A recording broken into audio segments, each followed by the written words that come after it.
les va a permitir a ustedes ver la parte de sección de información, donde hay una presentación mía, el sílabo y el plan analítico, que ya lo pueden descargar, los libros de la cátedra.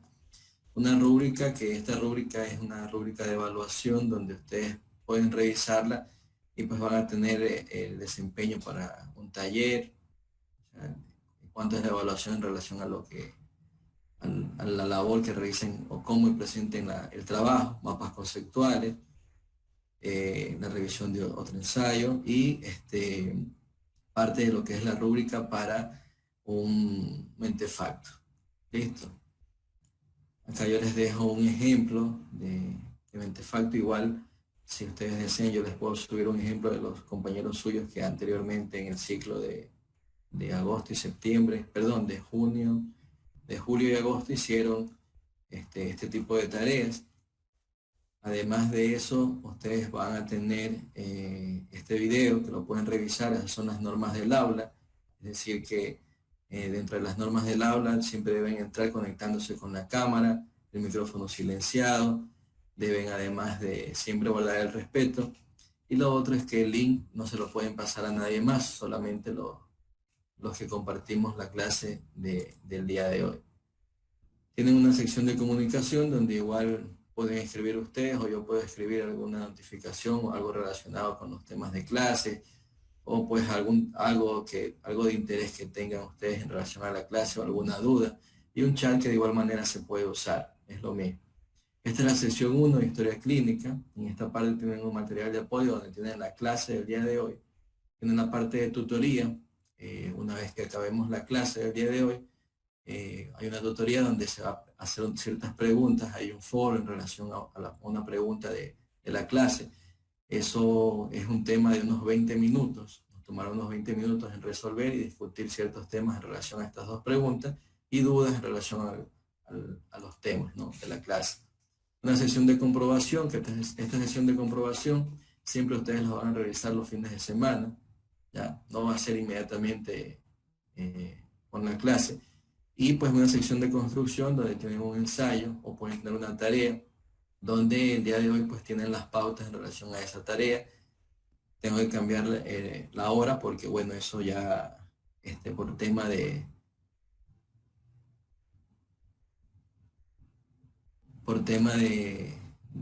problema de la página y del Zoom, pues no, ya hay que cambiar el tiempo, ¿no? Ahora, en el transcurrir de las clases, ustedes se van a dar cuenta que en la sección de rebote, en el foro, por ejemplo, yo voy a hacer ciertos tipos de preguntas. Ustedes para el examen van a tener 7 tipos de preguntas. ¿Qué quiere decir? Van a tener un examen donde van a tener preguntas de opción múltiple, preguntas de verdadero o falso, preguntas de completar, preguntas de arrastrar, ya sea imágenes, ya sea letras o imágenes o números.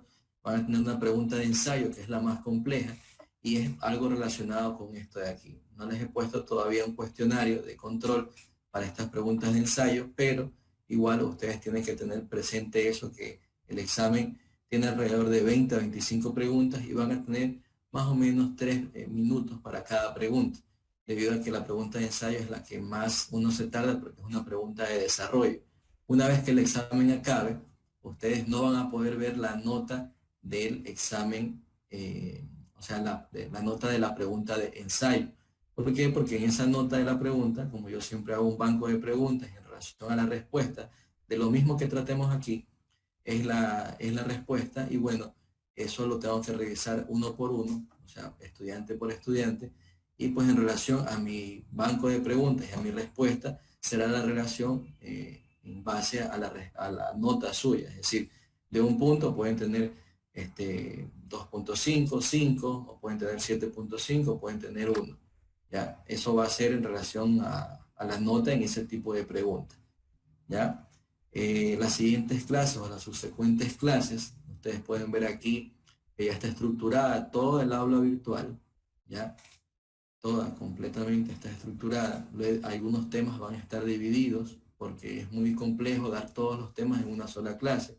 La exposición tiene una duración de 45 minutos a 1 hora, ¿ya? Y la sección de rebote, que es la sección de aclaración de dudas, siempre va a ser con la sección de con la sesión de preguntas y un foro que es de discusión que no es evaluado, pero es necesario que aclararles eso, el hecho de que no sea evaluado tiene un límite de tiempo y bueno, la participación de ustedes en estos foros es importante para su nota final porque el promedio que se saca es el promedio de la participación en el foro, de la participación en clase, la participación en el foro y la participación de las tareas. ¿Ya? La tarea pues tiene ciertas características, ¿ya? Igual todas las unidades, nosotros creo que hasta el examen, creo que entra la unidad 1 de neuroinfección, según lo que yo más o menos calculé, ustedes pueden revisar el plan analítico, está en base a lo que yo les estoy pasando ahora por la pantalla, ¿ya? Que bueno, la última clase sería la clase de tumores. ¿Ya? Solamente la parte del examen final, del primer parcial y segundo parcial, que está estructurado y que bueno, solamente van a cambiar las preguntas nada más. Las preguntas del examen pasado, del semestre pasado, con los otros compañeros suyos, no sale ninguna pregunta de ese banco de preguntas y ya lo tienen. Eso no les sirve de nada. Ahora, ¿tienen alguna pregunta, alguna duda? A partir de la clase que viene, este grupo tiene alrededor de,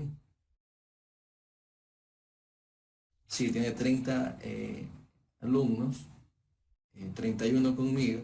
Entonces ustedes van a tener grupos, ¿ya? Grupos de trabajo. Estos grupos de trabajo ya están conformados. Aquí los pueden ver, este es el grupo A. Son 6 grupos, creo que este es el grupo más numeroso, no lo sé. Pero bueno, esos son la constitución de los grupos. Tienen que estudiar clase a clase porque los temas, o sea, lo mismo que se expone, de ahí puede salir cualquier pregunta. O sea, la parte de examen físico que vamos a hablar hoy, la parte de discusión diagnóstica, o sea, pequeños detalles o pequeñas cosas pueden salir de ahí, de lo que hablemos del tema de hoy. Cuando ustedes revisan la tarea, les va a salir por grupo, ustedes pueden hacer un grupo de WhatsApp aparte en relación a esto de aquí, ya, para que entre ustedes pues puedan apoyarse y trabajar. Ahora, en esta parte de la plataforma, es algo que hoy le voy a colocar al grupo de ayer, que es el grupo 13, voy a colocar un pequeño foro aquí en la sección de tutorías, ya, en esta sección 1, donde el grupo 1 es el grupo que va a exponer la clase de neuroradiología la próxima semana. Es decir, que en esta parte de tutorías, donde yo voy a poner un foro, ustedes lo van a tener abierto hasta el día domingo, ¿ya? Para que puedan presentarme cómo se encuentra estructurada esa presentación, una presentación que, según los participantes, pueden exponerlo 2 o 3, pueden exponerlo todos en una cuestión de 45 minutos a 1 hora, ¿ya? Y al final pues aclararemos las dudas en la zona de tutoría, que es un video que se graba aparte y se sube a esta plataforma. De igual manera yo daré algunos ítems, algunos acápites que ustedes tienen que hacer el hincapié específicamente ahí para poderles explicar a sus compañeros. De esa manera se va a estructurar la clase de forma secuencial. No todas las clases ustedes tienen que exponerlas, la gran mayoría sí, pero hay clases en las cuales yo les voy a exponer y voy a tratar los temas más relevantes, ¿ya? Entonces, si tienen alguna pregunta, alguna duda, díganmelo ahora. Si hay algo que no queda claro o algo que estén en desacuerdo, también lo pueden decir, para poder comenzar la clase.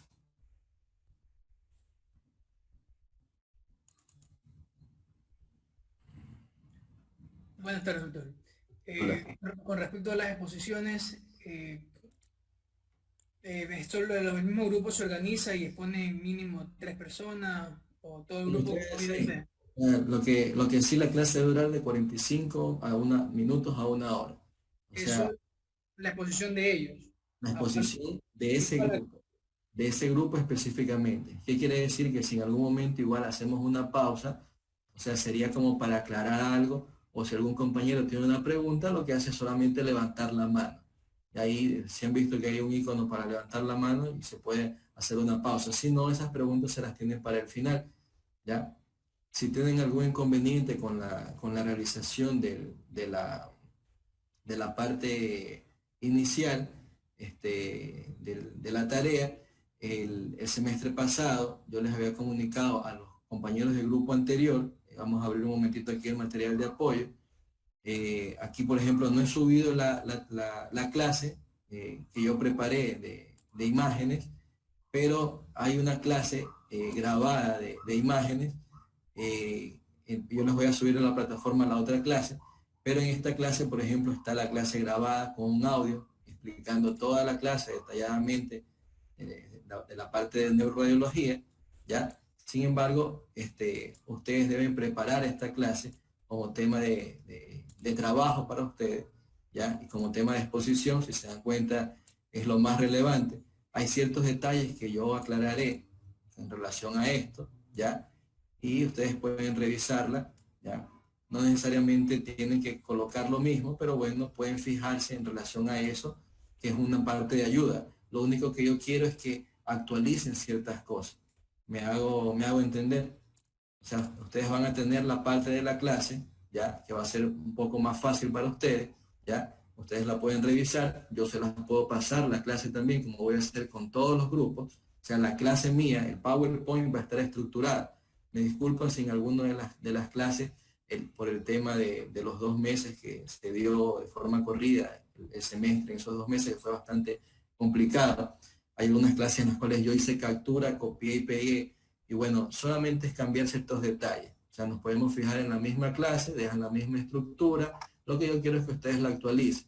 ¿Qué quiere decir? Que tienen que enviarme alguna imagen o el PowerPoint en el foro como para saber o verlo, o si no, en la parte lo transforman el PowerPoint en un PDF, ¿ya? Sino que ustedes deben actualizarlo o trabajarlo. Algunas clases van a ser así, otras no. Por ejemplo, esta de neuroradiología pueden trabajarlo sin ningún problema. Se pueden fijar en otras clases. Lo que sí necesito es que ustedes pongan pequeños artículos o pequeña información de dónde sacan esto, ¿ya? Como tema para cuando revisen su tarea, por ejemplo, de imágenes, ustedes ya tienen algo avanzado en relación a lo que van a presentar, como por ejemplo un mentefacto, un mapa conceptual. Es decir, como para que no tengan tantos inconvenientes. Van a tener una semana y sé que igual tienen, no es igual que sea presencial. No sé si en el mes de enero ya tendremos que ir a la universidad, desconozco eso, pero si nos tocaría ir a la universidad, pues ya es un poco diferente, ¿ya? Igual seguiremos con la plataforma, pero es para que ustedes no tengan ese inconveniente de cómo va estructurado o qué parte se pide de la clase. No es una manera para fijarse de cómo elaborar el PowerPoint. Eso está claro. O sea, no van a exponer lo mismo que yo puse, ciertos detalles que sí hay que hacer hincapié, pero es para que ustedes se fijen. ¿Está bien? Listo. Entonces... Doctor, disculpe, buenas noches. Buenas ¿La noches. calificación de esa exposición va a ser grupal o individual? Grupal. Gracias. Es decir, que ustedes tienen que venir preparados, porque les puedo hacer preguntas y eso va a la calificación general del grupo. Es decir, que quiere decir que si uno se esfuerza más que el otro, o otro se esfuerza menos, ya el que se esforzó mucho y a su compañero que no se esforzó mucho, no me convence lo que les pregunto, lo que les explico, porque tienen que responderme. O sea, ustedes son los que van a saber más de ese tema en ese momento, y les puede ir un 8 a él, es la calificación general del grupo, ¿ya? Es decir, que ustedes tienen que tratar de prepararse para que no tengan ese inconveniente. O sea, desde el día de hoy deben ya comenzar a preparar la exposición, enviarme un PDF al foro, solamente el grupo 1, para yo poder, para yo ver cómo lo van elaborando y ver qué otras cosas adicionales pueden poner. Si hacen una buena presentación, todos tienen 10, o sea, no hay ningún problema. Y eso pues va a una plantilla de Excel donde clase a clase cada uno de ustedes va a tener una evaluación, que pues eso queda sentado por semana y ustedes lo van a poder ver porque se los puedo igual compartir para que lo vean en el momento de la clase. De eso no tiene ningún inconveniente. ¿Otra pregunta? El grupo A es el primer grupo, entonces. Sí, siempre van a ir en ese orden. Y si el tema es neuroradiología, ¿verdad? Ajá. ¿Cuáles son, o sea, los temas principales que se va a exponer? Ya, si ustedes revisan el syllabus y revisan el plan analítico, ahí están los temas principales, ¿ya? Porque no se pueden hacer todos los temas, no se puede dar en una clase todos los temas, radiología, luego líquido-cefalorraquídeo, luego electroencefalograma, o sea, es imposible darlo en una sola clase.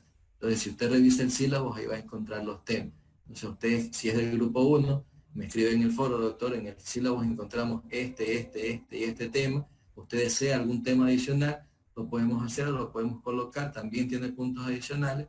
Entonces, si usted revisa el sílabus, ahí está, como cualquier clase. El sílabus te explica todo lo que lleva la clase y todos los ítems que hay que colocar. ¿Está claro eso?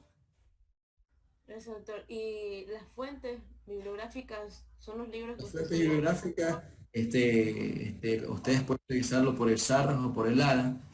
Si desean más libros, yo les puedo pasar más libros. Y lo otro es que pueden tratar de buscar, por ejemplo, algún caso clínico, pero el caso clínico, en vez de colocarlo en la parte del foro, de la clase, porque igual uno se tarda un poco, eso lo podemos hacer como un pequeño foro, ¿ves?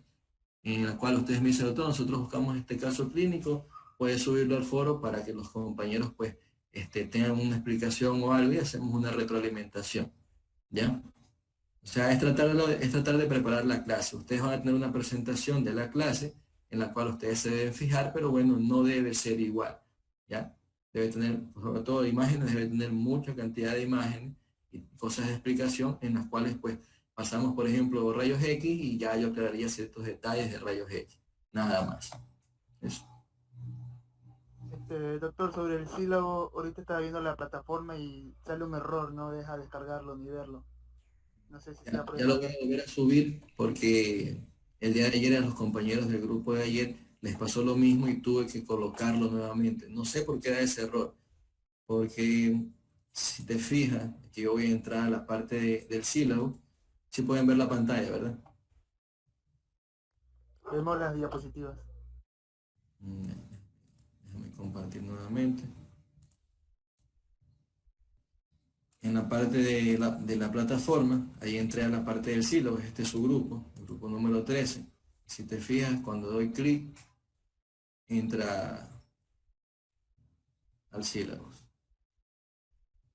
Tienes el sílabo y acá tienes el plan analítico.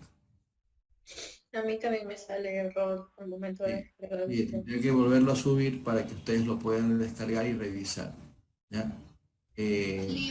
Si no se lo puede enviar al correo para que ustedes lo puedan descargar.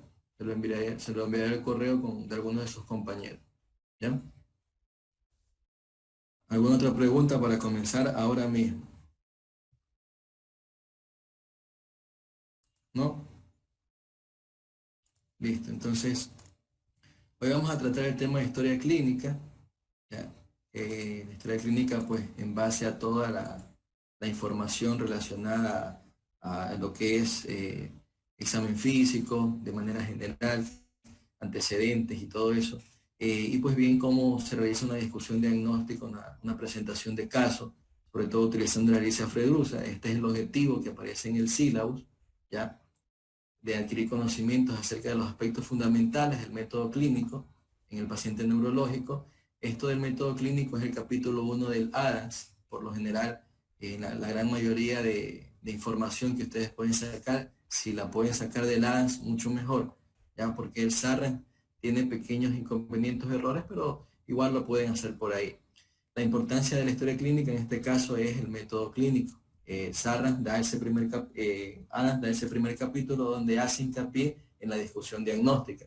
¿Por qué Adams menciona esto? Porque es muy difícil tener múltiples patologías neurológicas sin poderlas agrupar en una sola, ¿ya? Es decir, que fuese muy difícil tratar de hacer un diagnóstico diferencial de los pacientes en relación a una patología, en este caso vascular, donde yo, por ejemplo, dentro de una categoría vascular, yo tendría patologías como infartos cerebrales, a nivel de lo que es el tálamo, a nivel frontal, a nivel cerebeloso, hemorragias, malformaciones, aneurismas, la enfermedad de Moyamoya, entre muchas otras patologías, yo puedo agruparlas en una sola categoría que sería vascular. Dentro de esa categoría vascular voy a tener todas estas patologías. Por ejemplo, otra categoría va a ser categoría infecciosa, donde yo tengo desde empiemas, abscesos, encefalitis, meningitis, etcétera, que yo las voy a agrupar dentro de esa categoría. Normalmente en medicina, en todas las carreras o en todas las cátedras, se debe hacer la discusión diagnóstica o se debe agrupar las enfermedades de esta forma, ¿ya? A manera de un plus. No sé si ustedes son amantes de la serie, si han visto, por ejemplo, la serie de Doctor House. En esa serie, cuando el Doctor House, por ejemplo, hace en un panel de vidrio y escribe múltiples diagnósticos diferenciales, es un ejemplo del por qué se debe hacer diagnóstico diferencial para descartar patologías que tienen un cuadro clínico similar, ¿ya? Es por eso que ustedes, al conocer los cuadros clínicos de todas estas patologías dentro de una categoría, les va a hacer o resultar mucho más fácil llegar a un diagnóstico definitivo. Es por eso que si revisan el SAR, el capítulo 1 solamente se basa en discusión diagnóstica, ¿ya? La importancia, sobre todo, de estos pacientes neurológicos con enfermedades neurológicas, sin enfermedad neurológica y pacientes y situaciones especiales. Hablaremos, por ejemplo, del desarrollo psicomotor y conocer los pasos esenciales de cómo realizar una discusión diagnóstica. Hay un artículo que se lo subí en la plataforma, que pueden entrar y revisarlo. La clase esta también está ahí, la pueden revisar. En ese ítem está los pasos de cómo hacer la discusión diagnóstica, pero bueno, yo aquí se los voy a explicar en relación a lo que deben hacer en base a la tarea, ¿ya?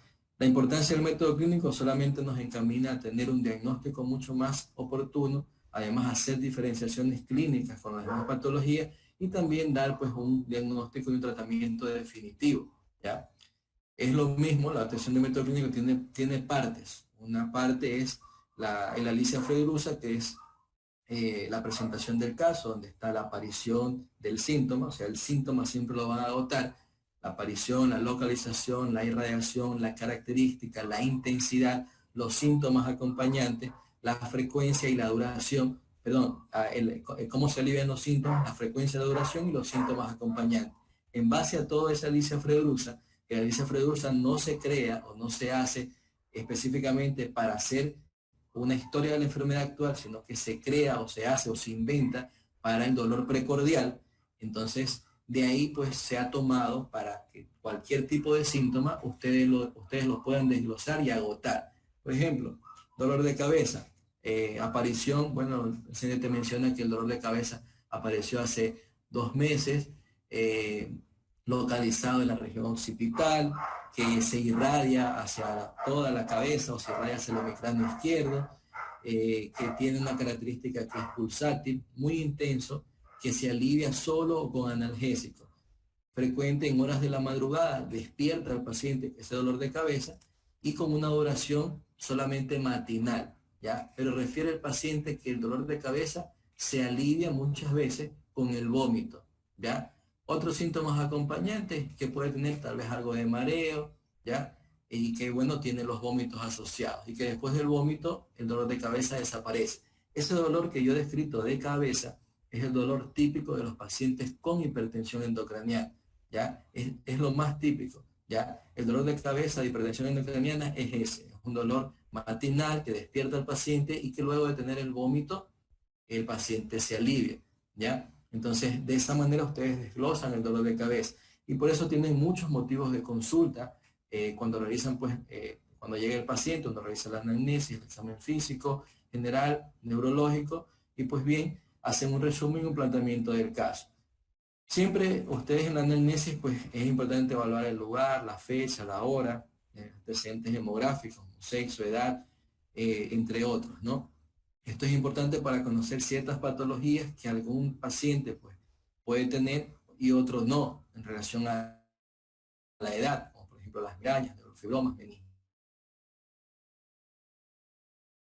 Aquí, bueno, si yo hablo de epilepsia, es lógico que en un paciente mayor de 50 años, una epilepsia, un cuadro convulsivo, se pueda dar por algún proceso isquémico o se pueda dar por algún proceso tumoral. Es de ahí que el familiar te menciona, doctor, mi familiar hace varios días viene presentando dolor de cabeza y te describo el dolor de cabeza de la hipertensión endocraniana, pero se acompaña de que el día de ayer, o sea, los síntomas acompañantes, doctor, y el día de ayer presentó una convulsión y después que convulsiona, mi mamá o mi papá o mi tío, mi sobrino, mi primo, no puede movilizar la pierna o el brazo del lado derecho.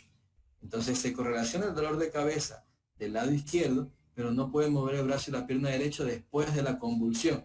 ¿Ya? Es decir, hizo una convulsión aislada asociada al dolor de cabeza y lo más probable es que por esa clínica el paciente tenga una metástasis cerebral. Y pues lo correlaciona con la edad. El paciente mayor de 50 años tiene este cuadro clínico de dolor de cabeza asociado a convulsiones y que después de la convulsión tiene un déficit motor. Quiere decir que el paciente, o sea, la metástasis ha sangrado y además de eso hace el déficit motor. O sea, esa es una correlación clínica, que es lo que dicen en los libros, una condición sine qua non. O sea, existe este paso para que tú tomes la llave, abres la puerta y salgas de la casa. Es lo mismo, llegas a la casa, abres la puerta y entras. O sea, esa condición es el mismo orden que ciertas patologías a mí me pueden orientar para decir, esto es una metástasis. Hay que hacerle un rayos X, hay que hacerle marcadores tumorales y hay que hacer una tomografía al paciente. Entonces, estos antecedentes, la edad, sobre todo el sexo, grupos étnicos, me puede servir a mí para conocer qué tipo de patología puede tener el paciente. Ahora bien, cuando yo tengo el motivo de consulta, hay múltiples motivos de consulta, millones de motivos de consulta. Aquí pueden ver que se puede hablar de convulsiones, debilidad, entorpecimiento, hormigueo, el dolor de cabeza, el vértigo, cervicalgia, dorsalgia, disfagia, alteraciones de la memoria, la incontinencia urinaria. Bueno, todo eso puede estar relacionado a un síntoma neurológico. El deterioro cognitivo, por ejemplo, es algo muy frecuente que ustedes pueden encontrarlo sobre todo en los hospitales y en un tercero, cuarto, quinto lugar en el área de salud. Por ejemplo, las demencias. Todos aquellos pacientes que van a tener alteraciones, sobre todo para el habla, para realizar alguna actividad, pierden la memoria y bueno, de ellas se derivan múltiples tipos de trastornos demenciales. Pero existen otras causas, por ejemplo, que pueden ser causas tóxico-metabólicas, causas infecciosas, causas traumáticas. Hago alusión a esto porque las causas psiquiátricas, las tóxico-metabólicas, infecciosas y traumáticas pueden ser reversibles, ¿ya? A pesar de que muchas de esas, por el daño estructural que se produce, estas suelen permanecer. Las causas traumáticas, por ejemplo, que me competen a mí, el hematoma subdural, la hidrocefalia, son causas que cuando se presentan o se presentan como formas clínicas, con un tratamiento pueden mejorar.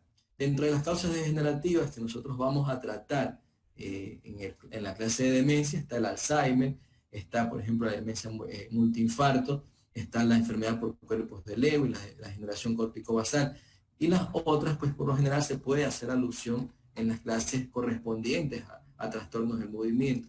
En fin, es por eso que es importante tener una anamnesis, sobre todo en estos pacientes, cuando uno los interrogue, porque verdaderamente este trastorno puede acabar o desarrollarse tanto de forma progresiva, de forma abrupta o con un antecedente familiar. Es de ahí que derivan pues, las alteraciones degenerativas como algo progresivo, la etiología vascular como algo abrupto. Siempre debe existir el antecedente vascular para una demencia de este tipo.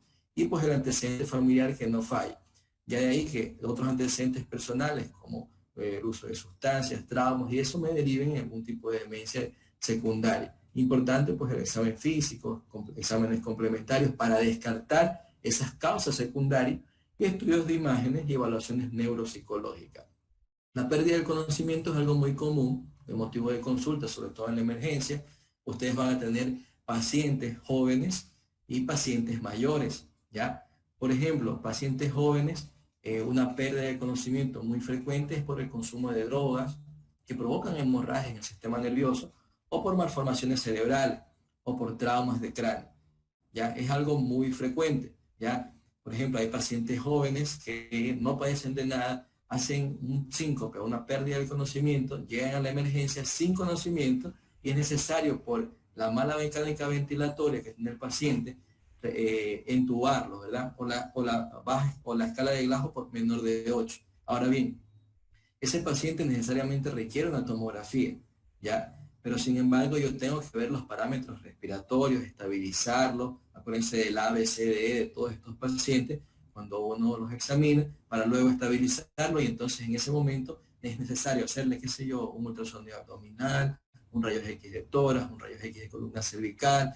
una tomografía de columna, una tomografía de abdomen, para evaluar o descartar otras causas que puedan haber provocado eso, porque no solamente, o sea, todo lo que hay en el sistema nervioso provoca pérdida de conocimiento.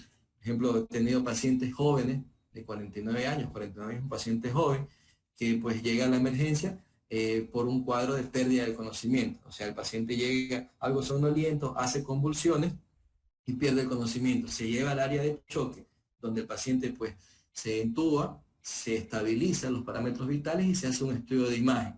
O sea, fíjense, o sea, nunca se hizo un electro, estando en esas condiciones, nunca se hizo un rayos X de tórax, nunca se hizo un examen de sangre en ese momento, pero bueno, se hizo de inicio una tomografía. Se hace la tomografía y verdaderamente no aparece nada. Fíjense la concatenación que existe.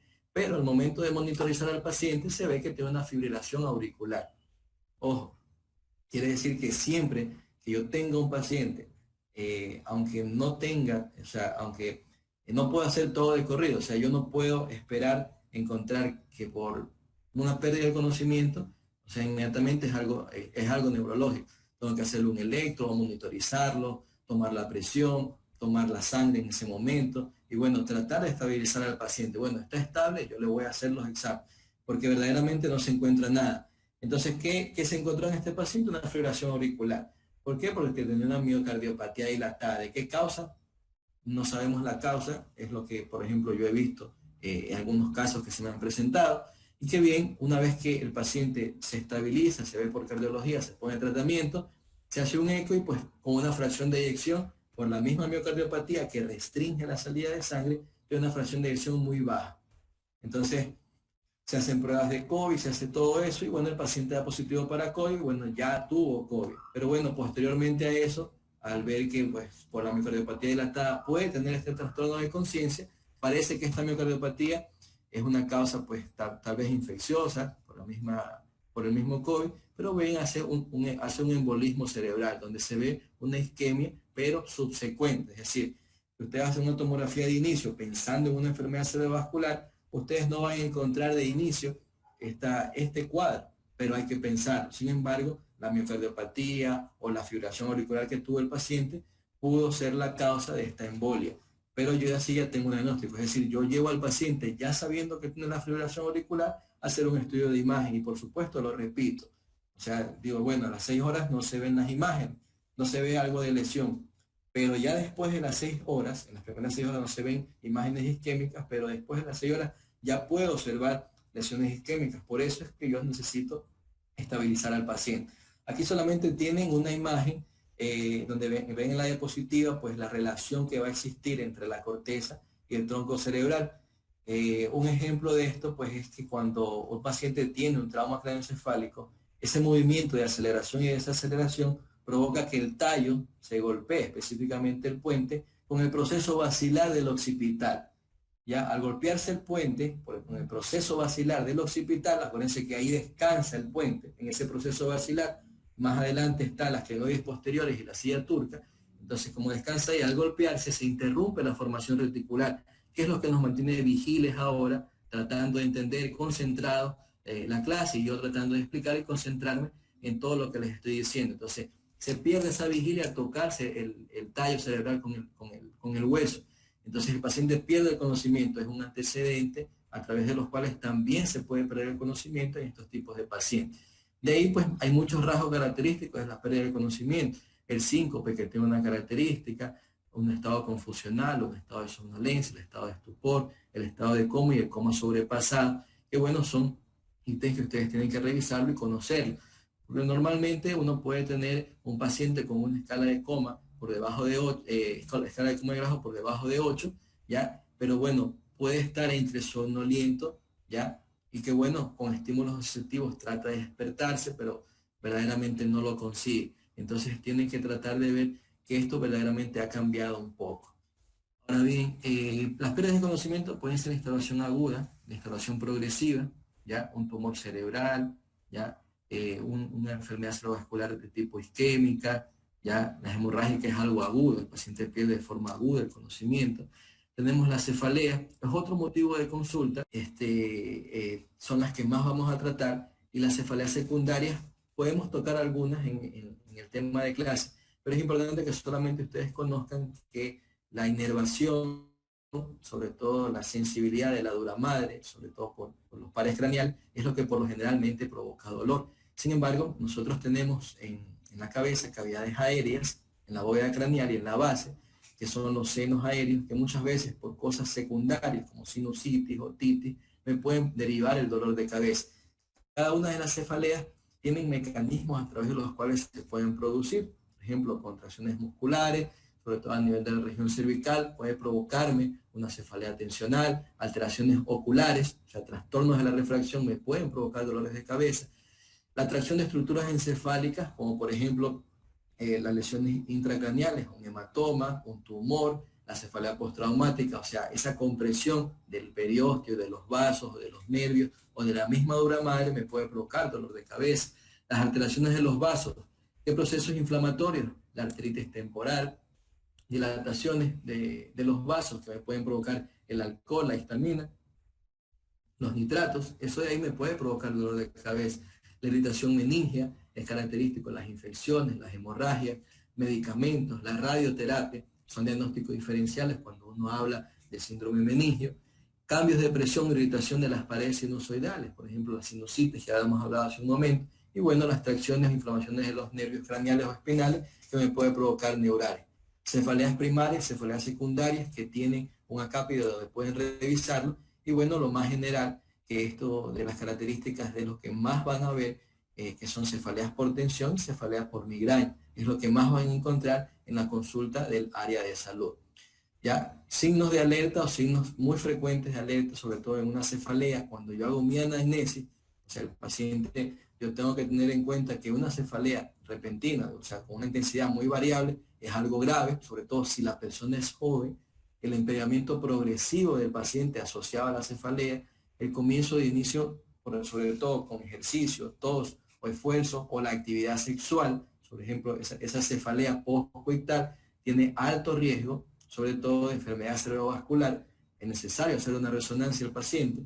Ese tipo de cefalea también está dentro de la cefalea secundaria, se puede colocar en las diapositivas y pues bien se puede hablar algo de eso, o sea, es necesario que ustedes lo conozcan. Les puede llegar algún paciente joven por este tipo de cefalea. El comienzo de cefaleas después de los 50 años de edad. Las manifestaciones asociadas, bueno, que es la misma característica.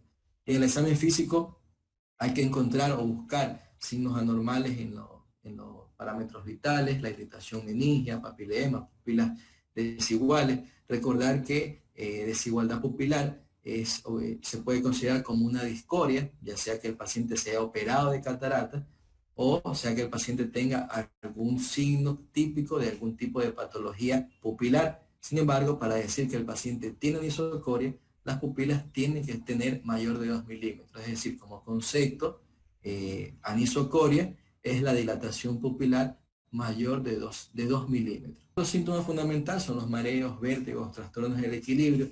Esto me va a conllevar específicamente a lo que es la parte de la vía vestibular, la parte del cerebelo, por las conexiones que existen a ese nivel, y que pues bien siempre es necesario tratar de examinar al paciente, realizar una prueba de Romberg, tratar de examinar si tiene o no dismetría, desadococinesia, para evaluar si necesariamente el paciente requiere una prueba de imagen para ver cómo se encuentra el cerebelo o para ver si existe alguna estructura que esté lesionando este tipo de vías, o una prueba auditiva o vestibular. De esta manera yo puedo tratar de ver o visualizar cómo se encuentra estas estructuras o esta parte atómica en el encéfalo. Sin embargo, hay patologías, sobre todo carotidias o vasculares, como por ejemplo esta estenosis carotidias o insuficiencias mitrales o que me pueden provocar este tipo de mareo o en el paciente, y siempre pues este antecedente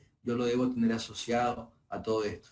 Movimientos anormales o involuntarios son los trastornos estos de las enfermedades extrapiramidales, que es otro motivo de consulta. Ustedes van a tener en la consulta del área de salud pacientes pues que tengan temblores esenciales, Parkinson, ya, o mioclonías, ya, solamente que si esto es muy severo, muchas veces suelen ser llevados al hospital, ya. Por otro lado, pues estos trastornos los podemos clasificar en trastornos hipercinéticos o hiperkinéticos y trastornos hipokinéticos. Estos son todos los trastornos que vamos a tratar o evaluar en la clase de trastornos del movimiento, que también tienen una clase relacionada a eso, donde se va a ver el temblor, la coria, el balismo, la atetosis, mioclonías, distonías, disinesias bucolinguales, ¿ya?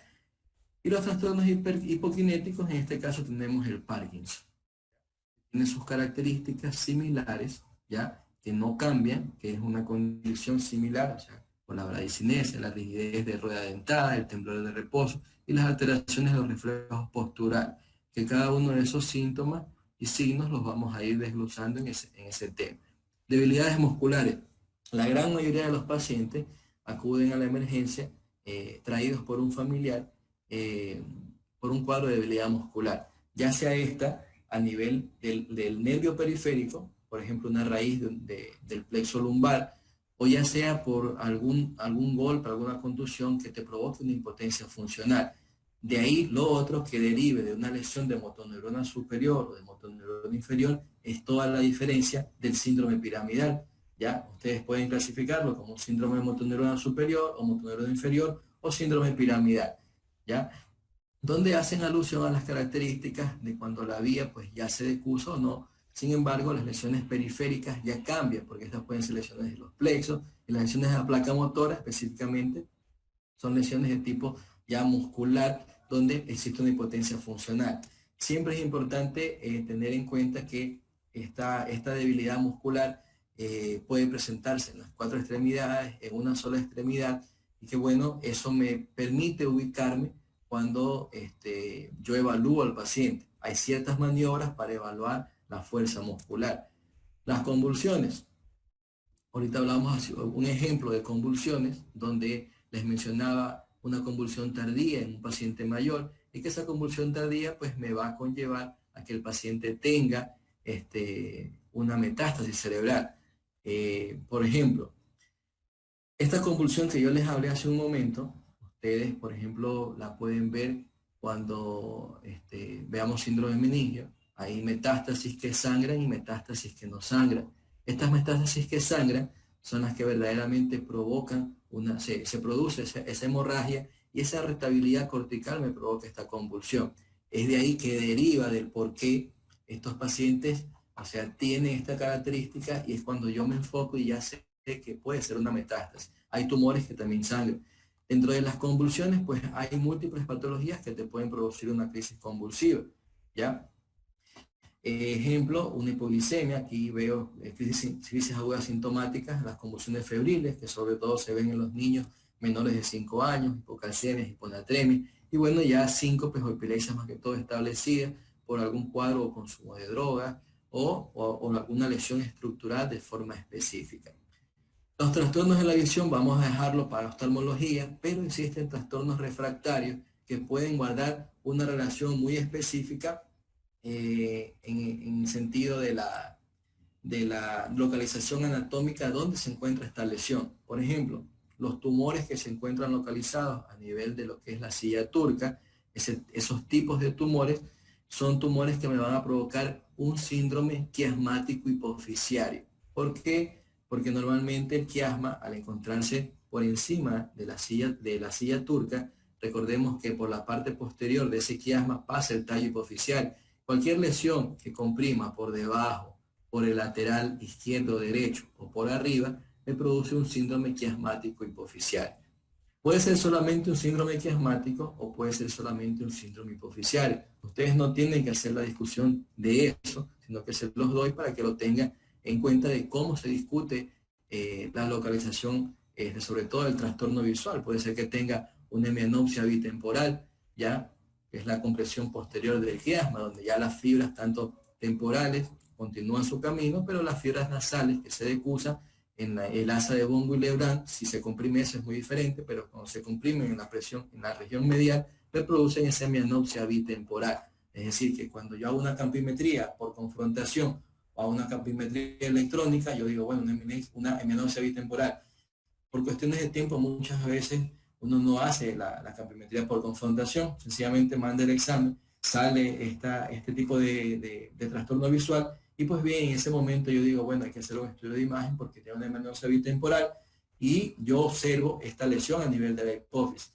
Es de ahí que deriva que yo debo conocer la localización anatómica exacta de la lesión, en donde se encuentra cuando existe una compresión del tallo, de la vía visual. Es decir, que ustedes tienen que repasar todo esto de neuroanatomía, de la vía visual, de la vía auditiva, la vía piramidal, las vías sensitivas, porque todo eso va como tema de examen, ¿ya? Ahora, alteraciones del sistema refractario, pues bien, yo lo voy a dejar para oftalmología. Sin embargo, hay patologías que, por ejemplo, el edema de la papila me orienta a hipertensión endocraniana, ya que es otra sintomatología. Sin embargo, cuando hablamos de hipertensión endocraniana, esto de edema de papila, yo lo dejo para lo crónico. Es decir, hay una hipertensión endocraniana aguda y hay hipertensión endocraniana crónica. La hipertensión endocraniana aguda es aquella hipertensión que tiene hipertensión, o sea, es aquella hipertensión endocraniana que se caracteriza por presentar hipertensión arterial, bradicardia y trastorno cardioventilatorio. Ya, ese es el fenómeno de Cushing. Sin embargo, la hipertensión arterial intracraniana crónica es la que el paciente tiene cefalea, vómito, de lo que hablamos de las características de la cefalea, la hipertensión endocraniana, y el papiledema, que yo lo puedo ver. Existen dos diferencias abismales, la atrofia óptica, y bueno, estos trastornos visuales, sobre todo de la mirada, desviación conjugada de la mirada, que debo conocer cuando esta vía, sobre todo que sale del área 8 de la carta de Brodmann, se decusa en el tallo. O sea, yo puedo conocer o saber que esto pues tiene una decusación previa y una decusación post, donde pues yo voy a ver o evaluar cómo se encuentra ese tipo de lesión. Los compañeros que salieron del grupo, no sé, hay 28 compañeros, somos 30, igual ya está hecha la captura de la imagen. Tienen que decir a sus compañeros que tienen que estar en clase. Pues bien, entonces... Doctor, disculpe. Es que Juan Fajardo estaba. ¿Cómo? Pero es que Juan Fajardo estaba, pero acaba de llamar a mi casa y dijo que se le había ido la energía, que apenas llegue iba a intentar volverse a conectar. Hace un ratico apenas fue. Ya. Él estaba conectado. Entonces seguimos. Dolor, hormigueo y adormecimiento. O sea, son sintomatologías que ustedes las pueden evaluar en la emergencia, en la consulta externa. Ahora, por ejemplo, todo paciente llega con dolor cervical, por ejemplo, el hecho de estar sentado. Ahora ustedes, por ejemplo, no sé si estarán todo el día en clase, estar todo el día sentado crea una mala postura, eso puede dar dolor, ¿ya? O los pacientes que trabajan en oficinas también, estos dolores pueden ser tanto positivos como negativos, ¿ya? Sobre todo procesos irritativos o por lesión específicamente del mismo. Aquí tienen los trastornos de la sensibilidad de forma específica, parestesias, disestesias, anestesias, hipoestesias, etc. Y bueno, un enfoque diagnóstico en el cual pues yo puedo evaluar si esto de todas maneras es agudo, crónico, transitorio en relación a lo que se menciona de cómo evaluar al paciente desde forma inicial. Los trastornos del sueño, que bueno, no los vamos a mencionar, sin embargo, algunas patologías en las cuales hay que hacer alusión del mismo, como el insomnio, la hipersomnia, la somnolencia, o también podemos clasificarlos en trastornos primarios y secundarios. La historia de la enfermedad actual, como hace un momento lo mencioné, ustedes pueden utilizar el Alicia Fredrusa. No sé si anteriormente ustedes ya lo habían revisado o lo conocían de cómo hacer una historia de enfermedad actual. No lo habían revisado anteriormente o no lo conocían. Pregunto. Nadie me escucha. El Alicia Fredrusa, ¿no? Bueno, entonces, ya, ese Alicia Fredrusa está compuesto por el A de aparición, anótenlo porque eso tienen que colocarlo de esa manera explícita en la tarea, el A de aparición, la L de localización, la I de irradiación, la C de característica, la I de intensidad y la A de alivio del síntoma. Es decir, el paciente te refiere que el dolor se alivia con o solo. Y Fredrusa, que es la frecuencia, la duración y los síntomas acompañantes. ¿Ya? Entonces, de esa manera yo desgloso el síntoma en que tiene el paciente y de esa forma yo puedo tratar de enfocarme mucho más en este síntoma: cefalea, convulsión, debilidad muscular, trastornos de la sensibilidad. Por ejemplo, es ese paciente que te menciona que el dolor comienza en la región lumbar, se irradia por la parte posterior del glúteo, parte posterior del muslo, parte posterior de la pierna y recorre el dorso lateral del pie terminando en el quinto artejo de la pierna derecha. Cuando el paciente me menciona eso, o sea, aparición, localización, ya se irradia, de esa manera se irradia el dolor.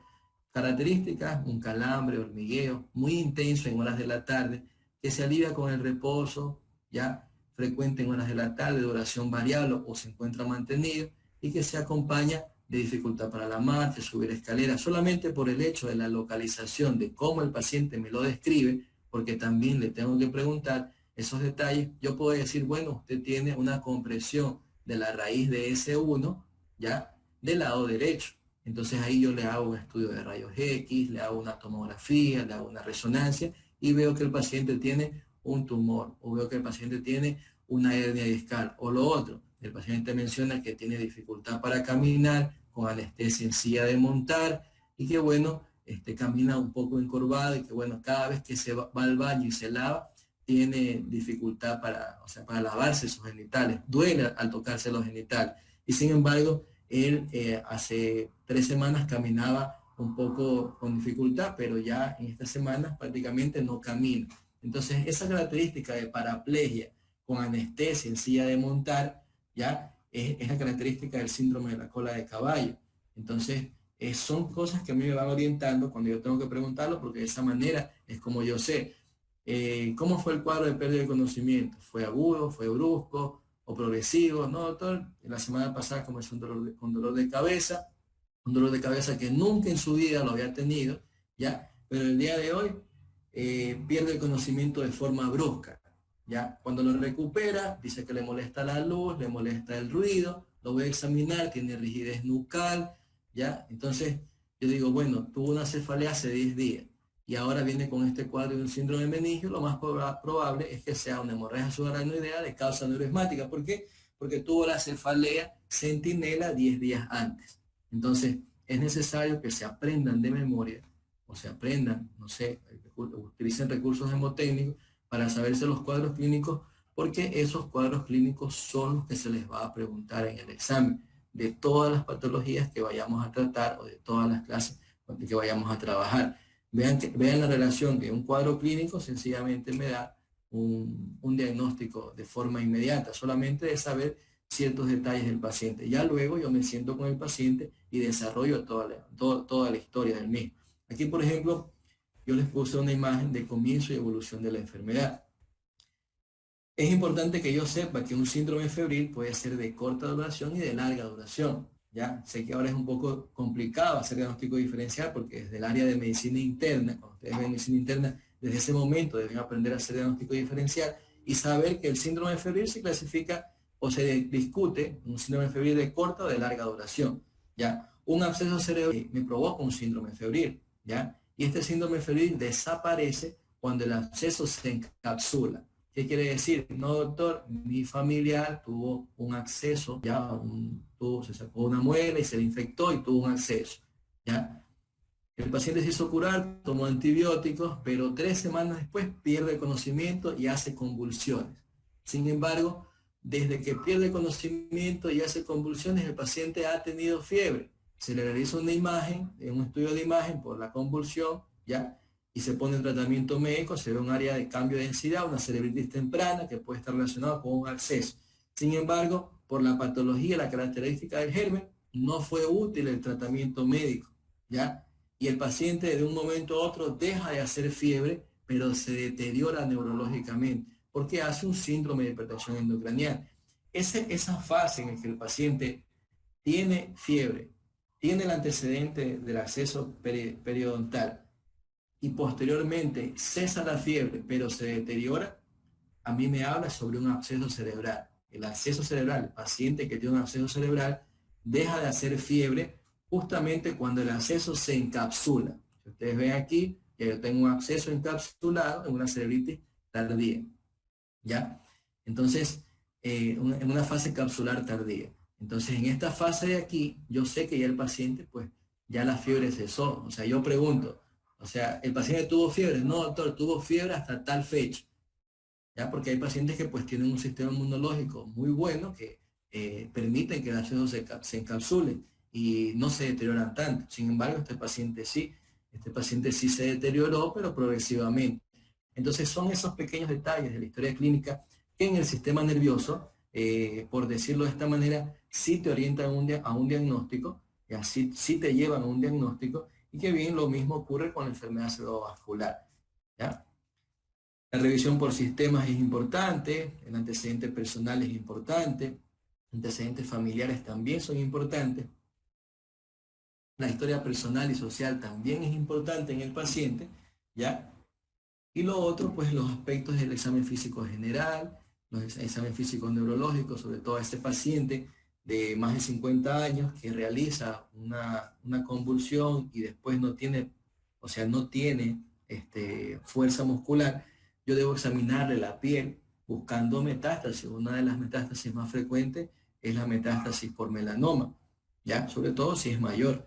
Entonces es importante también el examen físico y bueno, el examen físico neurológico que va encaminado a todo lo que compete a él, siempre y cuando enfocándome sobre todo en donde existe más afectación del mismo, ¿ya? Aquí solamente agrego los trastornos de la visión que deben conocerlos, salen en el examen, todos los tipos de mianopsia, todos los tipos de lesión que sobre todo se me pueden provocar por compresión, que es lo que normalmente uno ve con más frecuencia.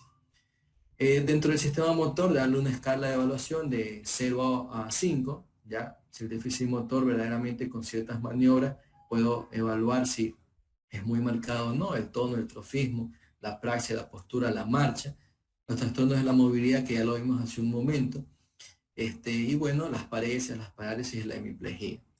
Ahora bien, existen tipos de marcha también que tienen que verlos o evaluarlos, ya cuando veamos en orden, o sea, todos estos síndromes, sobre todo el síndrome piramidal, el síndrome de motoneurón inferior, el miopático, el cerebeloso, el síndrome extrapiramidal, ya, todos esos síndromes que vamos a ver, pues son importantes. Y los reflejos, pues que bien, eso va encaminado a uno evaluar si necesariamente tiene un déficit motor, y que bueno, o lo otro, que tenga algún trastorno cervical o lumbar para ver cómo se encuentran esos reflejos, si están irritados o no. Otro síndrome que tenemos que tener en cuenta, que yo necesariamente quiero que lo pongan en las presentaciones, es el síndrome comatoso, donde es necesario evaluar el reflejo corneal, faríngeo, tucisno, para ver la integridad del tallo.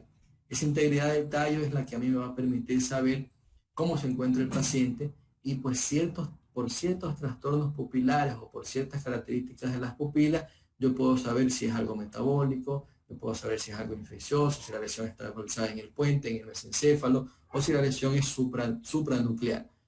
Y la sensibilidad, que ya lo habíamos visto previamente. Alteraciones del sistema vegetativo también, porque pueden ser estos pacientes que tengan algún tumor de línea media que comprima el giro paracentral. El giro paracentral es la continuación hacia la línea media del homúnculo motor o giro frontal ascendente.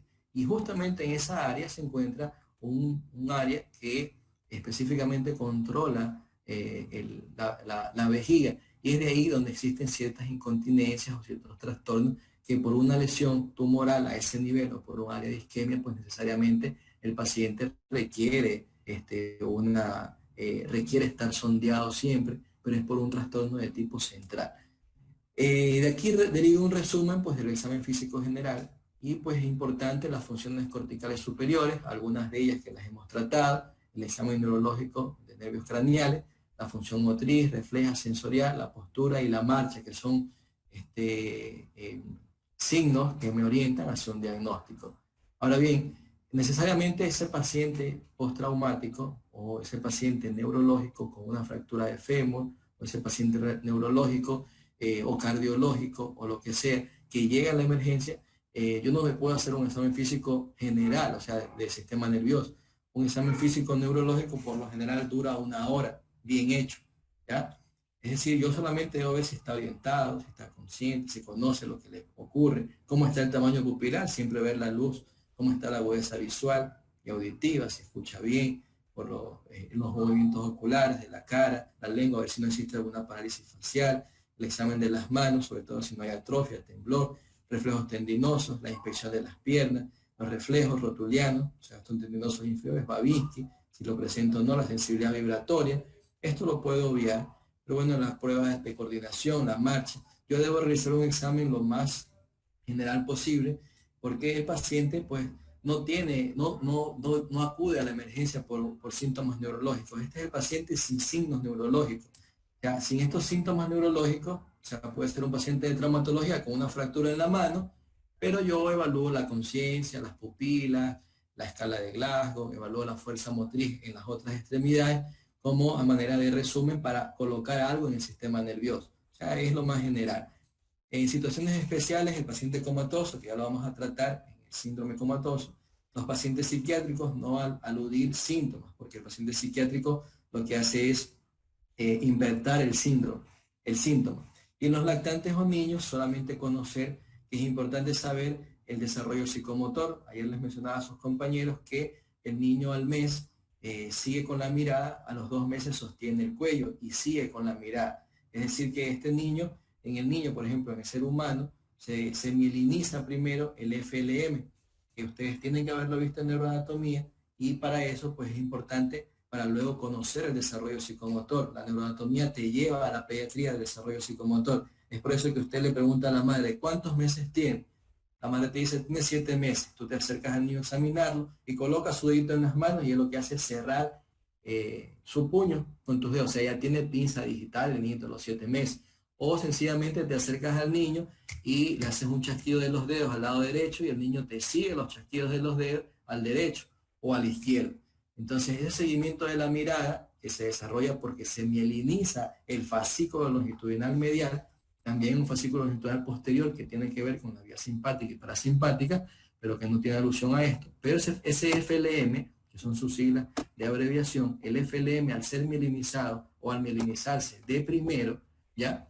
Es por eso que el niño pues desarrolla estas características de evaluación psicomotora, o sea, de que sonríe, gorjea, sostiene el cuello, sigue con la mirada, se rota en la cama, se sienta, del mismo hecho de que se hace la pinza digital. Y bueno, si profundizamos un poco más, ese FLM inerva de inicio el tercer par, todos los pares que van hacia la motilidad ocular intrínseca y extrínseca, y ya en el segundo mes inerva lo que es el 11º par. Es por eso que los músculos del cuello, el esternocleidomastoideo y ciertos músculos del cuello, el niño es por eso que puede mantener sostenido el cuello y seguirte con la mirada. Es de ahí que deriva el reflejo de seguimiento de la mirada. Es la fisiopatología que ustedes, pues por supuesto, conocen mucho más que yo de eso.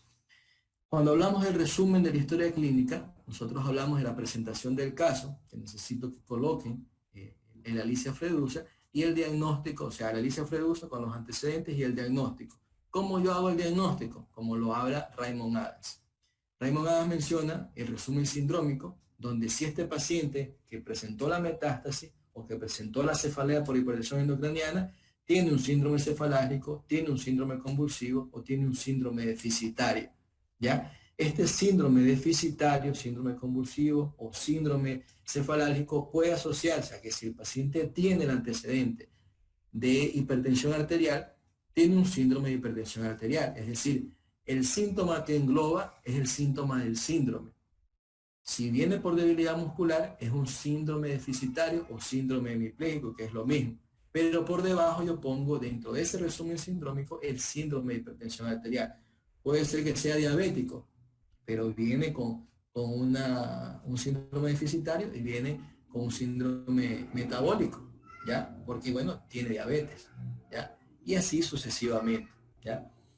Diagnóstico nosológico o presuntivo. El diagnóstico nosológico presuntivo es el diagnóstico que a mí me permite enfocarme en qué tipo de patología es. Yo puedo tomar de mi conocimiento una patología por todos los cuadros clínicos que yo voy a aprender en estos 4 meses. Yo puedo decir, bueno, esto es una enfermedad cerebrovascular de tipo hemorrágica. Y tú colocas en tu diagnóstico nosológico hemorragia intracerebral. No colocas la localización, pero puedes colocar la hemorragia. O puedes colocar isquemia cerebral. Entonces, en las categorías que ya lo vamos a ver, el diagnóstico nosológico puede ser también absceso cerebral, puede ser meningitis, puede ser hematoma subdural crónico, hematoma subdural agudo. También puede ser una hemorragia del tallo cerebral, un tumor a nivel del tallo. O sea, lo que la clínica a mí me dé o me lleve al diagnóstico, o sea, la primera patología que yo voy a pensar es la que yo coloco en el diagnóstico nosológico por la historia de la enfermedad actual, ¿ya? Una vez que yo coloco, por ejemplo, puede ser migraña hemipléjica, y yo hago el descarte de la migraña hemipléjica de causas primarias y causas secundarias. Entonces, mi diagnóstico etiológico sería una cefalea primaria, ¿ya? Dentro de esa categoría de cefalea, ¿ya? Está la cefalea primaria, y la etiología o la patología sería la migraña hemipléjica. Dentro de mi diagnóstico topográfico, o sea, yo puedo colocar dura madre, o puedo colocar corteza cerebral por la misma hemiplegia, o puedo colocar ganglios de la base por la hemorragia. Si yo pienso que es hemorragia a nivel de los ganglios de la base, yo coloco ganglios de la base. Si es una hemorragia frontal o si es una hemorragia occipital, yo coloco hemorragia a nivel occipital, porque puede ser que el paciente no tenga convulsiones, pero tenga trastornos visuales y se comporte como una enfermedad cerebrovascular, ¿ya? Por la escala de Cincinnati. Entonces, en ese momento, yo puedo decir, bueno, tiene este tipo de hemorragia a nivel occipital por la clínica, tiene un síndrome hemipléjico o un síndrome de enfermedad cerebrovascular o un síndrome de hipertensión arterial, una hemorragia cerebral, un diagnóstico etiológico, causa vascular, y un diagnóstico topográfico occipital, porque pienso yo que por la clínica se encuentra localizada en el lóbulo occipital, ¿ya? Mi diagnóstico fisiopatológico es conocer la fisiopatología de cómo se desarrolla este tipo de entidad, ya sea por un trombo, ya sea por alguna embolia, etc. En diagnóstico diferencial yo describo categorías, luego pongo un plan de manejo con exámenes y tratamiento médico para tener un diagnóstico definitivo y un diagnóstico funcional. Entonces, a manera de resumen, estos son los principales síndromes que nosotros vamos a ver en el sistema nervioso central: síndrome mental orgánico, síndrome de hipertensión endocraniana, síndrome meningio, síndrome nervio-renal, el síndrome hemipléjico, ¿ya? Síndromes sensitivos, autonómicos, síndrome comatoso, que falta ahí, ¿ya? Y bueno, el diagnóstico topográfico, como lo mencionaba, es la localización de todas las estructuras donde yo lo puedo encontrar, ¿ya? Diagnóstico etiológico son las enfermedades, ¿ya? Específicamente, ¿qué tipo de enfermedad? Ahora, estas son las categorías. Dentro de la categoría infecciosa, yo puedo encontrar que la categoría infecciosa va a tener específicamente un empiema, ¿ya? Le pongo aquí empiema, puede tener un absceso cerebral, ¿ya? Puede tener una meningitis, puede tener una encefalitis, ¿ya? Entonces, la categoría infecciosa engloba estas patologías. ¿Qué quiere decir? Regreso a la diapositiva de acá. ¿Qué quiere decir? Que dentro de la categoría del diagnóstico etiológico va a la categoría. ¿Qué quiere decir? Causa infecciosa, causa vascular, causa traumática, causa desmielinizante, causa tóxico-metabólica, etc. Va toda la causa. Si hablamos de infeccioso, en el diagnóstico presuntivo, ya es lo que yo pienso que tiene o que me da el resumen sindrómico del caso, o el resumen del caso, ¿ya? Es decir, aquí yo pongo empiema, absceso, encefalitis, ¿ya? Entonces, este resumen sindrómico, ¿ya? Esta presentación del caso es lo que me va a llevar a un resumen sindrómico. Este resumen sindrómico por la clínica del paciente me orienta hacia un cuadro clínico específico que entra dentro de una categoría. Si este absceso cerebral se encuentra localizado en el frontal, pongo frontal, donde yo pues el diagnóstico fisiopatológico sea por vía hematógena. Puede ser que el paciente tenga un absceso periodontal, etc. Entonces aquí ustedes tienen una imagen donde específicamente tienen el orden de cómo tienen que hacer la presentación del caso. Es decir, ustedes buscan un artículo, lo desglosan completamente, ponen el URL abajo, pueden compararlo con otros de presentación del caso, desglosando la Alicia Fredrusa. El Alicia Fredrusa me va a llevar a múltiples síndromes, o a 2, o 3, o a solamente uno. El diagnóstico nosológico o presuntivo es ese diagnóstico nosológico que a mí me va a permitir localizarlo específicamente, o qué tipo de enfermedad estoy pensando, si es infecciosa, si es vascular, o si es traumática, pongo infecciosa, absceso, pongo traumática, hematoma, pongo vascular, hemorragia cerebral. Entonces, como yo sé que eso es una hemorragia, mi categoría sería vascular, o mi categoría sería infecciosa, o mi categoría sería traumática, infecciosa o vascular, ¿ya? El diagnóstico anatómico es la localización específica, el diagnóstico fisiopatológico, describir la fisiopatología de cómo se provoca eso, y mi diagnóstico diferencial, es aquí lo importante. Si yo tengo un absceso cerebral, ¿ya? Si yo tengo un trauma craneal, por ejemplo, un hematoma subdural, ¿ya? En mi diagnóstico diferencial, yo no puedo colocar de inicio mi diagnóstico nosológico o mi categoría vascular. Yo en mi diagnóstico diferencial empiezo a descartar primero la categoría vascular. Por ejemplo, la categoría vascular, yo vengo y coloco 1, 2, 3, 4 patologías. Hemorragia del tallo, hemorragia del cerebelo, hemorragia lobar, con su respectivo cuadro clínico. O sea, ¿por qué se caracteriza esta patología? ¿Por qué? ¿Por qué? ¿Por qué? ¿Y por qué? Se descarta, ¿por qué? Porque no se relaciona con un absceso cerebral. ¿Por qué? Porque no se relaciona con un hematoma subdural crónico, es de causa traumática. Pero yo coloqué mi categoría vascular, pero coloqué cuatro etiologías que me provocan un síndrome deficitario, pero que no se correlacionan con la clínica, sin embargo provocan el mismo síndrome, ¿ya? Luego coloco categoría traumática, por ejemplo, y coloco una contusión, un hematoma subdural crónico, un hematoma subdural agudo, ¿ya? Y describo el cuadro clínico, porque ese cuadro clínico es el cuadro clínico que me provoca a mí un síndrome deficitario. Sin embargo, el hematoma subdural crónico no tiene fiebre, no tiene un estado toxoinfeccioso, ¿ya? Yo no puedo colocar imágenes porque verdaderamente es cuadro clínico, es la clínica del paciente, ¿ya? Entonces yo vengo y digo, bueno, no he tenido un proceso febril, pero estos hematomas subdurales crónicos se ven en pacientes mayores de 60 años, en pacientes alcohólicos, se caracteriza por esto, por esto, por esto y por esto. Un hematoma subdural agudo se caracteriza por hipertensión endocraniana de tipo aguda, por esto, por esto y por esto. Una contusión cerebral se caracteriza por esto y por esto. Entonces, es así como yo pongo ya una categoría vascular y una categoría traumática. Categoría infecciosa, ¿ya? Es la última que descarto. ¿Por qué? Porque yo necesito que ponga 4 categorías.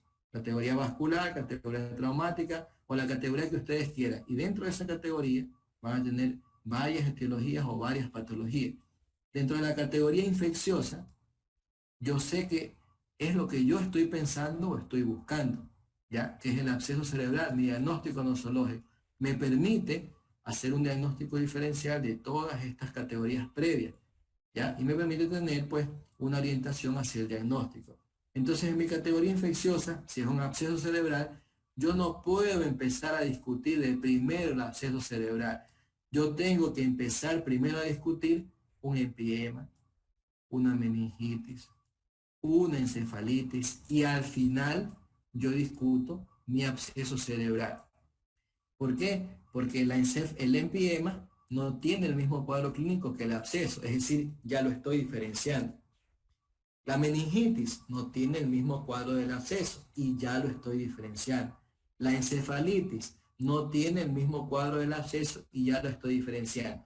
Pero el absceso cerebral tiene este cuadro clínico que se correlaciona con esto y esto, por el cuadro clínico del paciente y por los antecedentes, y yo lo dejo como diagnóstico definitivo, igual es al diagnóstico nosológico, que se tiene que correlacionar con la clínica. Mi diagnóstico definitivo es el absceso cerebral.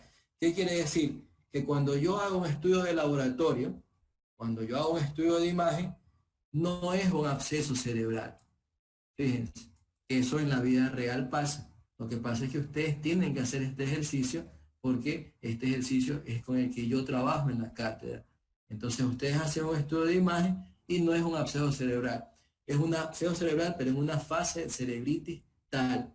O es un empiema que ha evolucionado a un absceso cerebral. O sea, el empiema se formó, ¿ya? Y evolucionó a absceso. O es una meningitis que evolucionó a un absceso cerebral, porque ustedes ven borramiento de surcos, etcétera, etcétera.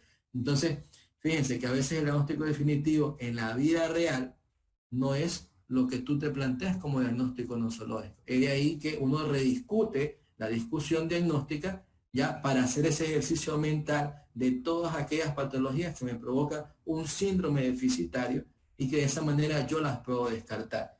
Es decir que aquí viene el plan de tratamiento, o sea, donde yo hago laboratorio, hago imágenes y el tratamiento. ¿Qué tratamiento? Es el que por lo general se coloca en los pacientes con absceso cerebral. ¿Ya? Todo eso luego de buscar el artículo. Sin embargo, en la vida real es diferente. ¿Ya? Aquí tenemos otro resumen sindrómico. Si se dan cuenta, tienen ejemplos: síndrome de hipertensión endocraniana, síndrome hemipléjico, síndromes lobares. O sea, puede ser que el paciente tenga un síndrome lobar de tipo frontal y que sea premotor, o sea frontal anterior, o sea frontal basal. ¿Ya? Tienen un diagnóstico nosológico donde tienen hidrocefalia aguda, que se correlaciona con la hipertensión endocraniana, una hemorragia putaminal que se correlaciona con el síndrome hemipléjico, un astrocitoma que se correlaciona con un síndrome lobar, un oligoendogrioma por la localización o algo puede correlacionarse con un síndrome vestibular. Sin embargo, esta causa tumoral ya engloba a la categoría del astrocitoma porque es un tumor. Vascular engloba la hemorragia putaminal y esta putaminal es un síndrome hemipléjico. Acá tenemos otro tumor, ¿ven? Que engloba a un síndrome lobar, por ejemplo, o infecciosa, ¿ya? Donde, bueno, no tengo aquí un absceso cerebral o un empiema, que la causa infecciosa englobaría el absceso, y ese absceso a un síndrome vestibular, lobar, síndrome hemipléjico, síndrome de hipertensión endocraniana. De esa manera es como se desarrolla la historia de discusión diagnóstica, con una historia de la enfermedad actual, utilizando la Alicia Freudus. Diagnóstico anatómico para su localización, diagnóstico fisiopatológico. Es decir, que yo tengo que pensar por el antecedente cuál fue la causa fisiopatológica. Si yo digo que este paciente tiene una fibrilación auricular, se le hace una tomografía, pero posteriormente esa tomografía no tiene nada. Luego de las 6 horas yo le hago una tomografía a las 12 horas y tengo una isquemia cerebral. Entonces, yo pienso que esa fibrilación auricular es la causa de esa hemorragia, es la causa del síndrome comatoso en el cual se encuentra el paciente. Sin embargo, en mi diagnóstico diferencial, yo discuto estas categorías. Dentro de cada categoría, como mínimo, deben ir 4 patologías sustentadas y bien organizadas, que yo pueda decir, esto se diferencia. Y eso es tarea. Tarea de todos los días, de toda la semana, hasta que terminemos. Luego yo tengo mi plan, donde yo pongo laboratorio, pongo estudios de imagen, o si quiero hacer estudios de neurofisiología, etcétera, para poner el tratamiento definitivo. Y por último, mi diagnóstico funcional. Quiere decir que dentro del tratamiento, el paciente con tratamiento médico mejora, pero puede requerir un tratamiento quirúrgico, ¿ya? O no requiere tratamiento quirúrgico, por ejemplo, una meningitis. A veces hacen hidrocefalia, requieren tratamiento quirúrgico, pero bueno, las meningitis me conlleva a un diagnóstico funcional. Ese diagnóstico funcional es cómo ese paciente se reincorpora a su vida normal. Es decir, sale secuelado o no secuelado, etc. Por eso se habla de pronóstico cuando termina un acápite en cada capítulo de cada patología de cualquier carrera de la medicina. Termina con pronóstico. Pronóstico. este paciente tiene un pronóstico de qué. Si hace eso, el pronóstico es eso. Si hace esto, el pronóstico es eso. Ese es mi diagnóstico funcional. Entonces, Raymond Hadas no se equivoca que en la parte del sistema nervioso es necesario agruparlas de esa manera y es necesario que en todas las cátedras se haga una discusión diagnóstica y este ejercicio mental, porque es el orden regular que cualquier tipo de, o sea, cualquier libro que ustedes revisen es el orden secuencial de cualquier patología. Esa es la clase de hoy. Esas son las técnicas especiales de diagnóstico que vamos a ver la próxima semana. Ustedes tienen que buscar algo de rayos X, tomografía, resonancia. Si quieren agregar algo más, pueden hacerlo, ¿ya? Dentro de esto, yo les puse algo más importante que esto, que es estudio del líquido cefalorraquídeo, ¿ya? Donde verdaderamente el estudio del electroencefalograma es el que más vamos a tratar. Esa clase se las voy a dar yo, ¿ya? Y pues bien, estudios de imágenes tienen que dar ustedes, ¿ya? Vimos hoy la importancia del método clínico, la historia clínica, el examen neurológico, visión diagnóstica y las técnicas especiales para el diagnóstico que la próxima semana las vamos a tratar. Yo los voy a poner en el foro y el grupo 1 toda la semana tiene que estar encaminado a enviarme el progreso de lo que hayan trabajado. Entonces, aquí tienen la bibliografía de Lara, pueden buscar el de Micheli también, el Biller, que yo no lo uso, y bueno, son acápites o artículos que yo les he subido para que trabajen. Entonces, esa es la clase de hoy. No sé si tienen alguna duda, alguna pregunta, y voy a dejar de grabar la clase para subírselas a la plataforma.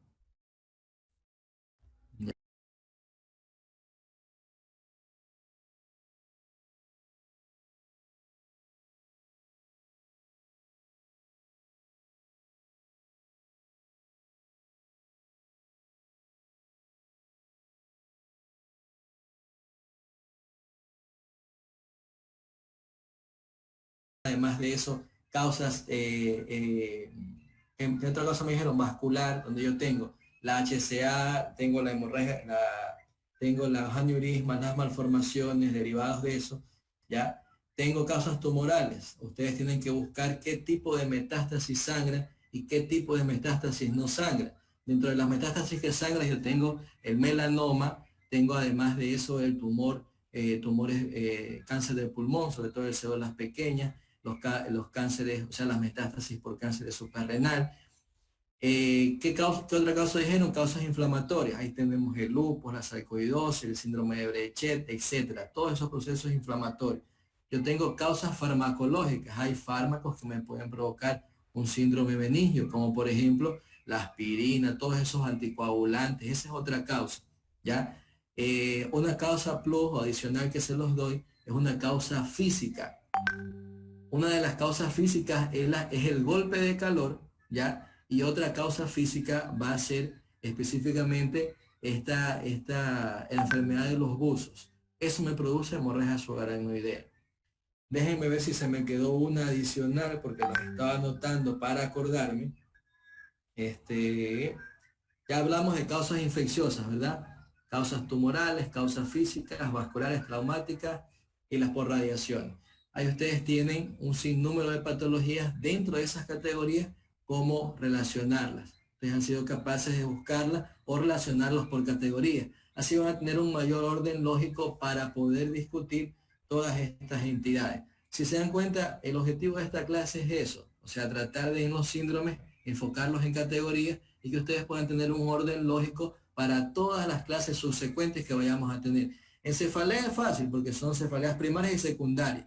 No hay otra cosa, ¿verdad? O sea, ahí no hay nada más. En convulsiones, en síndrome epiléptico, múltiples causas, así como hablamos de síndrome meningio. Hablamos de causas farmacológicas, podemos hablar de causas metabólicas como la hipoglicemia, causas tumorales que me pueden provocar convulsiones, etcétera, ¿ya? Si vamos a trastornos de movimiento, ahí no hay pérdida. Hiperkinéticos y hiporkinéticos, ese es el diagnóstico diferencial, ¿ya? Si hablamos de síndrome hemipléjico, ahí vemos causas corticales, causas del tallo, causas capsulares, causas del tallo y causas medulares. Me pueden provocar una paresia, una hemiplegia, etc. Entonces así ustedes son capaces de englobar ciertas patologías en un síndrome, ¿ya? Ese es el objetivo de la clase, que ustedes han sabido lograr y hacer esto de aquí. Y bueno, la parte esta en la que yo les ayudo a organizar un poco más y algunas otras patologías que tienen que tenerlas presentes, ¿ya? Entonces, dentro de las causas tumorales, quisiera que aparte de los tumores metastásicos, que es sangrantes, porque acuérdense que hay metástasis que sangran y no sangran, vamos a ver la carcinomatosis meningia metastásica, que es otro tipo de carcinoma que me puede provocar un HCA. Entonces, el golpe de calor, acuérdense esas personas que naufragan, la causa física ahí es que se va a producir específicamente se deshidrata la dura madre, y al deshidratarse la dura madre se retraen los vasos, y esa retracción de los vasos provoca el sangramiento. Es por eso que estas personas que naufragan presentan un síndrome meningio, pero de causa física, ¿ya? Eso es el adicional. De todas maneras, espero que les haya gustado la clase. De eso se trata esta clase, de tener un objetivo final que ustedes puedan lograr. Entonces ya saben cómo hacer el diagnóstico diferencial de síndrome meningio. Cuando hablemos de síndromes o cuando hablemos de meningitis, ya van a tener algo relacionado al síndrome meningio, que solamente es repasar el examen físico, que lo vamos a ver ahora. Y bueno, entonces ahora les voy a compartir la pantalla, lo último, para que ustedes puedan ver lo relacionado a la tarea, ¿ya? Acá tienen otro foro, ¿ya? Pero este foro de acá es otro foro, es un problema que lo van a realizar el fin de semana. No es ahora, es algo sencillo, es algo similar de lo que hemos hablado. No hay ninguna cosa rebuscada ni nada, es un cuadro clínico con un tema específico. Ahora, esta es la tarea, este es el ensayo, debe estar abierto. El ensayo va a constar es por grupos, ustedes lo pueden enviar al grupo como un tema, como un PDF, ya se los estoy activando, ¿ya? En este ensayo los ítems, o sea, buscar un caso, ¿ya? Donde desarrollen el síndrome de meningio, síndrome de hipertensión, es decir, no se puede repetir, ¿ya? Este grupo es bastante numeroso y pues bien, hay 6 grupos, ¿ya? Ahora voy a cambiar esa categoría y voy a hacer 5 grupos mejor, para que tengan una mayor cantidad de oportunidad para poderlo realizar, ¿ya? Recordar que las categorías te brindan, vean en la clase, te ayudan a agrupar las patologías de diagnóstico diferencial, buscar artículos del 2017 a 2020, y bueno, subirlo en formato PDF, no hay número de hojas, y el artículo, la bibliografía va en normas APA, ¿ya? No se debe repetir, se debe tomar como referencia a los libros de la cátedra, donde pueden sacar ciertos plus adicional al tema. Ahorita esto es el ensayo que ya se les va a abrir, y lo único que yo voy a hacer es el cambio de grupos, donde en vez de ser 6 grupos, o sea, vamos a hacer, a ver, 1, 2, 3, 4, 5. Podemos hacer 5 grupos nada más, para que no tener ese inconveniente de que sean tantos grupos, ¿ya?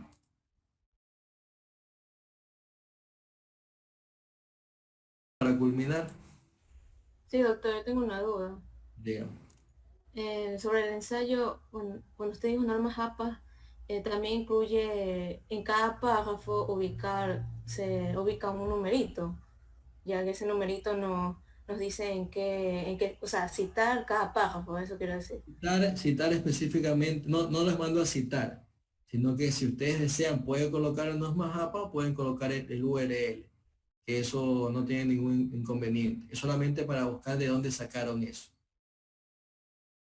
Pueden colocar el URL, pero si van a colocar la bibliografía específica, que sean normas APA. O sea, el URL ustedes lo colocan y no hay ningún problema. Eso yo lo puedo tener de esa manera. No hay ningún inconveniente con eso. Y el ensayo está estructurado como 2 ensayos: introducción, desarrollo, conclusión. Sí, creo que esta parte del ensayo, muy aparte de que lo hayan desarrollado específicamente así, ustedes la parte de la introducción es la historia de enfermedad actual. O sea, el inicio pues del ensayo es discusión diagnóstica, cómo se desarrolla, hablar algo de cómo se desarrolla, y en la parte del desarrollo hablar de la enfermedad. En la parte de la introducción, en la parte del desarrollo ya sería la historia de la enfermedad actual, cómo es los antecedentes, etcétera, paso por paso. Es como que desarrollaran la discusión diagnóstica, pero en forma de un ensayo. No hay ningún inconveniente con eso. Y doctor, ¿el ensayo es individual o grupos por grupo. por grupo. Sí, todo es por grupo. Es decir, que trabajar. Tienen pocos días para trabajar en esto. Hacemos el ensayo en grupo y cada uno sube el ensayo a la No, plataforma. una sola persona se sube por grupo y es un solo ensayo. Ya. Como trabajaron el semestre pasado. Ustedes trabajaron también metodología online el semestre pasado, entonces por eso tienen que hacerlo de igual manera. Doctor, o sea que solo una persona del grupo sube el ensayo. No, cuando usted va a subir, me imagino que es una sola persona. Yo creo que es una sola persona, todos no la pueden subir. Ujú.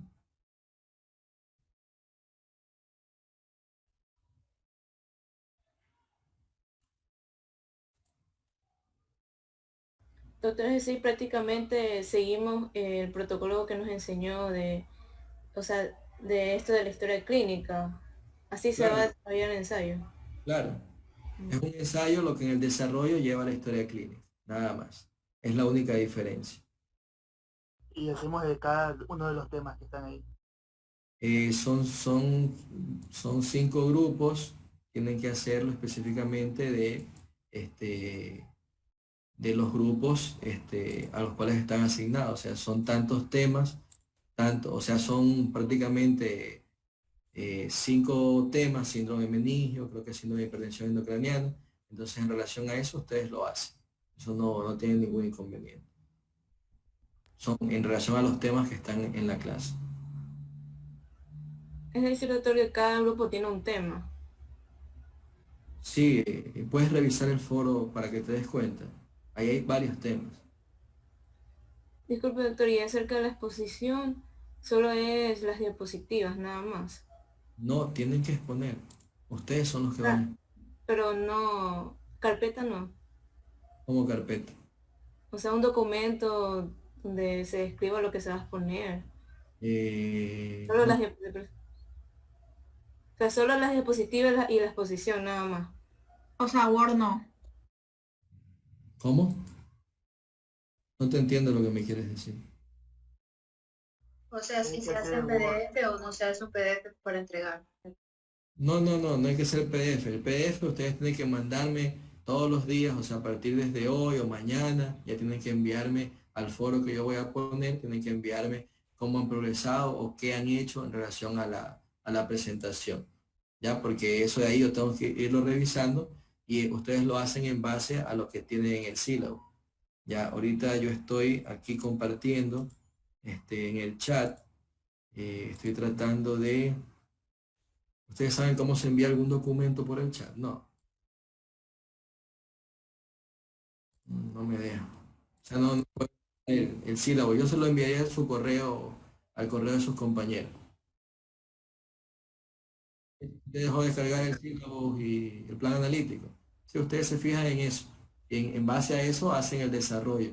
O sea, siempre escríbanme para saber hasta el límite de las cosas que vayan a hacer, porque por lo general uno se extiende en la exposición, ¿ves?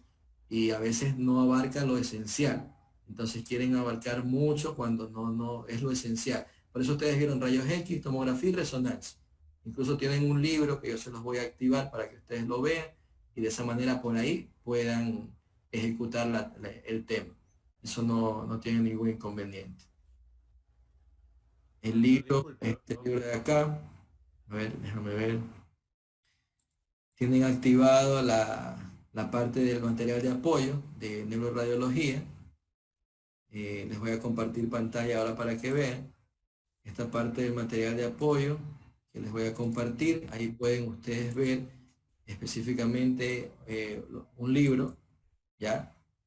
Y tienen un ítem de clasificaciones intracraneales, que es un artículo, ¿ya? Que ese artículo pues más es para la tarea que viene encaminada en la siguiente semana, ¿ya? Es más para eso, ¿ya? Es más para eso. ¿Está bien? Este es el libro, no sé si lo llegan a visualizar, ¿ya? Donde está resonancia, aquí pueden sacar muchas cosas. Eso es para ustedes. Yo verdaderamente en todas las clases les subo un libro nuevo o para que revisen, porque verdaderamente no se casen con un libro, pero todo va relacionado al tema. O sea, Ustedes van a ver conceptos, epidemiología, clasificación, etcétera, etcétera, en relación al ADAMS. ¿Ya? Y pues de ahí lo que saquen adicional es ya cuestión de ustedes. Por eso les subo un libro adicional. Hay un pequeño video y esto de clasificaciones en relación a la tarea. Pero bueno, ya lo tienen listo ahí. Bueno, si no hay más, nos vemos. Disculpe, ¿va a subir la clase al Moodle? Sí, sí, cuando se descargue ahorita la subo. Ok, gracias. ¿Listo? Pasen buenas noches. Nos vemos la próxima semana y traten de escribir al foro que les dejo ahora en un momento, ¿ya? Para que suba secuencial. Pasen buenas ¿En qué parte del foro se sube el progreso de la exposición? en uno que voy a poner ahora. Ah, ok. Gracias. Bueno, hasta luego. Bueno. No,